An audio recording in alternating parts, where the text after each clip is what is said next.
नमस्कार, मैं हूं एडवोकेट मुक्ता रश्मि और आप देख रहे हैं legalise with advocate Mukta Rashmi. Friends, National Herald case इन दिनों काफी चर्चे में है। क्या है मामला जिसमें सोनिया गांधी जी और उनके सुपुत्र राहुल गांधी जी के खिलाफ चार्जशीट फाइल की गई है और कांग्रेस पार्टी का यानी राहुल गांधी जी और सोनिया गांधी जी के समर्थकों का कहना है कि इस चार्जशीट के विरोध में देशव्यापी आंदोलन का आगाज किया जाएगा। ईडी यानी प्रवर्तन निदेशालय के सभी कार्यालयों के सामने प्रदर्शन किए जाएंगे। पार्टी का कहना है कि उनके नेता पर लगे आरोप बेबुनियाद हैं, तथ्य से परे हैं और रूलिंग पार्टी उनके शीर्ष नेतृत्व को जानबूझकर परेशान कर रही है। क्या है वास्तविक मामला? आइए इस पार्टी विशेष की भाषा में नहीं बल्कि एक आसान कानूनी भाषा में समझने की कोशिश करते हैं। तो मैं शुरू करूंगी 1938 के इतिहास से और हम वर्तमान समय तक आएंगे। मामले की टाइमलाइन समझेंगे कि कब तक इस मामले में क्या क्या घटा है और आगे क्या कुछ होने की संभावना है। कहानी की शुरुआत 1938 से होती है।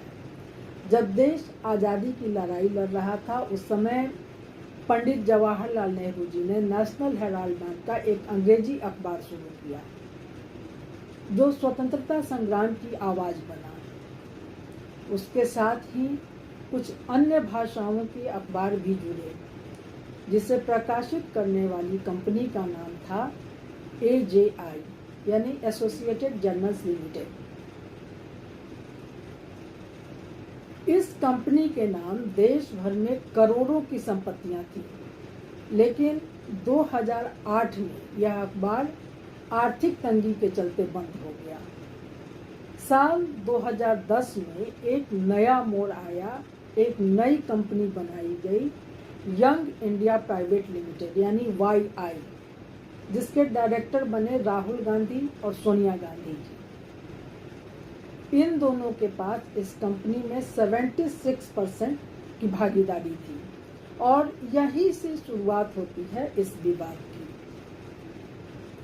YI यानी यंग इंडियन प्राइवेट लिमिटेड ने AJL को खरीद लिया, जिसमें पहले कांग्रेस पार्टी ने 90 करोड़ रुपए का कर्ज दिया था, वो भी बिना ब्याज और बिना वसूली की मंशा पे। वहाँ खरीद फरोख्त की कोई बात ही नहीं थी।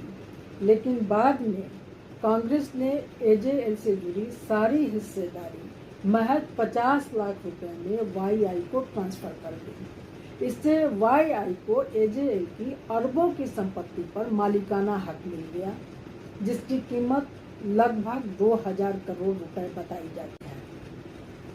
अब यहाँ महत्वपूर्ण प्रश्न यह है कि एक नॉन प्रॉफिटेबल ऑर्गेनाइजेशन यानी गैर लाभकारी संस्था AJL की संपत्तियां एक निजी कंपनी YI को मामला 2012 में सामने आया, जब बीजेपी नेता डॉक्टर सुब्रमण्यम स्वामी ने सोनिया गांधी जी और राहुल गांधी समेत कई कांग्रेस नेताओं के खिलाफ कोर्ट में पिटीशन फाइल किया। कोर्ट ने कॉग्निजेंस लिया और सम्मन जारी कर दिया। 2015 से 2020 के बीच इस मामले को हाई कोर्ट और सुप्रीम कोर्ट में चुनौती दी गई, लेकिन मामला चलता रहा। 2021 में ईडी यानी प्रवर्तन निदेशालय ने जांच शुरू की, जिसमें राहुल गांधी से लगभग 40 घंटे और सोनिया गांधी जी से 11 घंटे तक पूछताछ चली।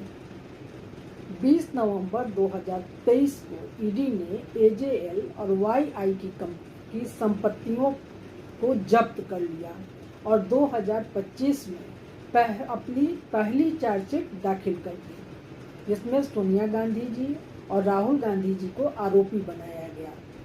चार्जशीट में कहा गया है कि लगभग 988 करोड़ रुपए की मनी लॉन्ड्रिंग हुई है।